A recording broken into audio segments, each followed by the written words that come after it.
So when we're talking about what toys to be using with our dogs, it's important that we are getting toys that enrich the dog's mind and not just something that they can just kind of sit there and chew. There's a time and place for everything. I'm not saying never get a toy that they can just sit there and chew, but it's much better to have more interactive toys. If you do not have the time to, play with them, there are things that just are enriching. So we have a Kong, you can fill it up with peanut butter, something that you can just leave for them either in their crate or out on place or something like that, where they can actually just sit there and just kind of work on it for a little bit.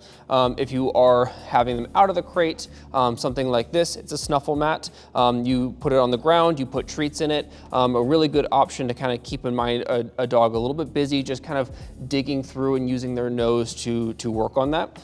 If you want something a little bit more active, we have something like a puzzle feeder. Puzzle feeders are more active on the dog's part, so they have to move it, they have to scratch at it and kind of move these little parts in pieces, and you can put different toys in different treats in there and make sure that they have a good time kind of working through those options. If you're looking to interact with your dog a little bit more, let's say you have more one-on-one time, having just a ball you throw for them is nice, but it's better to have a ball that you can have on a string. That way that when the dog brings it back, you can actually play tug with them a little bit and activate more of that relationship building aspect of the actual tug toy and the actual ball, instead of just throwing a ball and having them bring it back and drop it for you. Something like a tug toy is nice. All of these toys are things that they shouldn't just be left out all the time. These are not toys that are meant to be just chewed on or kind of taken into a corner and kind of gnawed on by the dog. They're not really that durable. They're more for interactive, hey, I'm working with you, with the dog,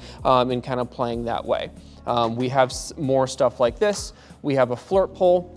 Flirt poles are nice for activating that prey drive in the dog. We have a little thing on the ground and you can kind of move it around as the dog is going for it. And it's fun for them to grab it and pull on it and really activates, like I said, that prey aspect of the play. For more herding dogs, they really like these jolly balls. It's a little soccer ball. They come in a couple different shapes and sizes, but it's a nice thing you can toss on the ground and have the dog just chase after it, knock it around with their nose, or even grab at it if they have a big enough mouth to get it around that. It's good to have toys that you can kind of cycle throughout and not just have all of your toys out all the time, because you'll notice people say, oh, my dog has 1,000 different toys. They're perfectly fine. Well, they don't play with any of those toys because they've lost their novelty. But if that toy goes up for, let's say, a couple months and then it comes back out, it's a brand new toy again. So having a way to keep the toys away from the dog and being able to pull one toy out at a time, use that toy, interact with the dog,